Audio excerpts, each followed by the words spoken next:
అమెరికాలో చర్చ్ ఉంటది. ఆ చర్చ్ డోర్ ఏంటి తెలుసా నీకు? ఇక ఓ స్త్రీ 2 కాళ్ళు ఇలా చాప ఉంటది, మధ్యలోంచి వెళ్ళడం అదే. ఓ స్త్రీ 2 కాళ్ళు ఇలా చాప ఉంటది, మధ్యలోంచి వెళ్ళడం అదే. ఏరా చెప్పానా లేదా చెప్పరా? ఈడో పెద్ద అబద్ధాలు అప్పాజిగాడని, ఈడు సన్యాసి కాదురా సన్నాసి, ఈడు నోట్లో అన్లిమిటెడ్ అబద్ధాలు ఉంటాయని ముందే చెప్పానా లేదా రెడ్డిగా? నిజం చెప్పరా నువ్వు? అడేమంటున్నాడు ఆడ? వాడు ఏదో ఒక ఇమేజ్ చూపించి అమెరికాలో అక్కడెక్కడో చర్చిలోనట ఒక స్త్రీ కాళ్ళు అలా విప్పు ఉంటదట, అక్కడికి భక్తులందరూ వెళ్తుంటారట, ఏదండి క్రైస్తవులు ఏంది వీళ్ళేంది అన్నట్టుగా మాట్లాడుతున్నాడు. ఈ సిగ్నేచర్ స్టూడియో వాళ్ళకి ఏమైందో నాకు అర్థం కావట్లా. ఆడికంటే తాడు బొంగరం లేదు, అని పక్కన పెట్టేయండి.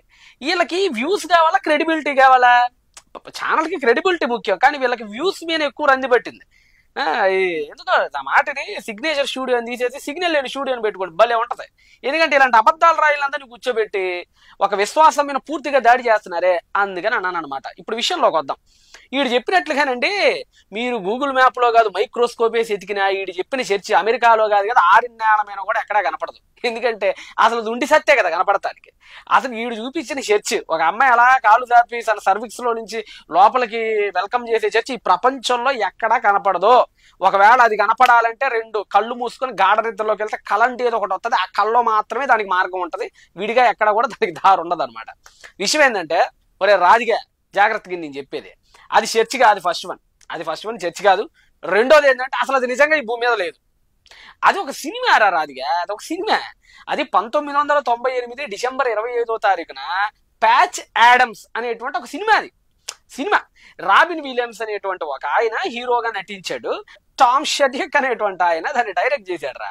అది ఇప్పుడు కాదు, 1998 డిసెంబర్ 25లో రిలీజ్ అయినటువంటి ఒక అమెరికన్ కామెడీ డ్రామా ఫిల్మ్ అది. ఆ ఫిల్మ్లో హీరో ఏంటంటే వైద్యం చేయించేటప్పుడు కాస్త వినూత్నంగా చేద్దాం, మనుషులకి సీరియస్గా కాకుండా వైద్యాన్ని కాస్త హ్యూమర్ని యాడ్ చేసి, కాస్త ఫన్ని యాడ్ చేసి, ఆరోగ్యంగా నవ్వుతూ వైద్యం చేయించాలనే థాట్స్ కలిగినటువంటి ఒక హీరో. దానిలో భాగంగా గైనకాలజిస్టులందరికీ ఒక కన్వెన్షన్ అనేది ఏర్పాటైంది అక్కడ.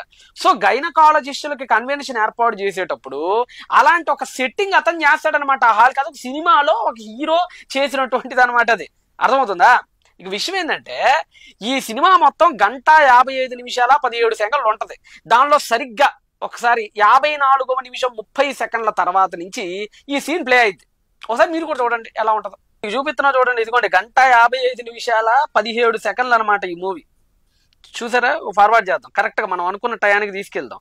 అదిగోండి దగ్గర పడ్డాం. ఇదిగోండి 54వ నిమిషం 30వ సెకండ్ దగ్గర నుంచి మీకు అది ప్లే అవుతుంది చూడండి. అది సినిమా అండి, అది సినిమా. రాదిగా నీకు మొబైల్లో డేటా ఉంది కానీ బుర్రలో గుజ్జులేదురా నీకు. ఇంకో విషయం ఏంటంటే, ఆ సినిమాలో కూడా అది చర్చ కాదు, అది ఒక గైనకాలజిస్ట్ డాక్టర్ల యొక్క కన్వెన్షన్ హాల్. అది ఆ హాల్ యొక్క ఎంట్రన్స్. ఎందుకంటే గైనకాలజిస్టులు అంటే ఏం చేస్తుంటారు, వాళ్ళు డెలివరీస్ చేస్తుంటారు కదా, ఆ డెలివరీ సర్వీస్ కదా.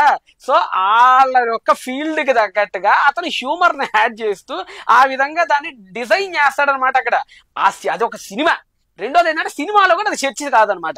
రాజుగారికి బొత్తిగా ఫ్యాక్ట్ చెక్ చేయడం అనేది రాదండి, కానీ ఇది మీడియా వాళ్ళు అయినా చేసుకోవాలి కదా. అసలు ఈ రాజుగారిని కొంతమంది యాంకర్లు ఇంటర్వ్యూలు చేస్తారండి, నాకు అర్థం కాదు. అసలు వీళ్ళకి బుర్ర ఉందో లేదంటే ఆ కరోనా టైంలోనూ బుర్ర అంతా కరిగిపోయిందో నాకు అర్థం కాదు ఇప్పటికీ కూడా. ఏమంటే ఒకసారి మీరు ఆలోచించండి, ఈ రాజుగాడు ఒక్క రోజైనా నేను నిజం మాట్లాడితే గిన్నిస్ బుక్ లో వీడి పేరుని నామినేట్ చేద్దాం సొత్తనానండి. ఒక్క రోజు కాదు కదా, వీడు 1 గంట కూడా నిజం మాట్లాడటం రాదండి వీడికి. ఎప్పుడు చూసినా అన్లిమిటెడ్ అబద్ధాలతో 4 మొత్తం నిండుకుపోయి ఉంటది అనమాట వీడికి. వీడికి ఏంటంటే డోర్ ఉంటే చర్చి, విండో ఉంటే మసీది, కిటికీ ఉంటే టెంపుల్ అనుకునేంత ఎర్రిబాగులోడు అనమాట వీడు. కాబట్టి సర్వ ప్రేక్షకులకు తెలియజేయనిది ఏమనగా, ఈ అబద్ధాల మాయలో పడి అనవసరంగా మీకున్న బుర్ర పోగొట్టుకోకండి. ఒక్కటే గుర్తుపెట్టుకోండి, రాధాగాడు ఏదైనా మాట్లాడాడంటే కళ్ళు మూసుకొని ఇది అబద్ధం అని నమ్మేసుకోండి. ఎందుకంటే వీడికి నిజం మాట్లాడతాం రాదు. వీడికి నిజం మాట్లాడితే తల ఈ ఒక్కల ఇద్దరు శాపం కూడా ఒకటి ఉందని నాకు ఈ మధ్యనే తెలిసింది. కాబట్టి వీడు మాట్లాడే అబద్ధాలు, నా స్టూడియో మిత్రులారా ఇప్పటికైనా మీరు మేలుకోండి. బహుశా మీకు తెలిసాడు అబద్ధాలు మాట్లాడతాడని, మీకు అలా సాగుతుంది. కానీ ఏదైనా నిజం అనేది ప్రేక్షకులకు అర్థం కావాలి కాబట్టి చెప్తున్నా. ఈడు చూపించింది అసలు చర్చి కాదు, అమెరికాలోనే కాదు, ఆరిన్యాహమైన కూడా ఎక్కడ ఉండదు. ఈ ఫ్యాక్ట్ చెక్ మీకు అర్థమైందని ఆశిస్తున్నాను. ఇంకొక వీడియోతో మళ్ళా మనం కలిసేటువంటి ప్రయత్నం చేద్దాం. అందరికీ బాయ్.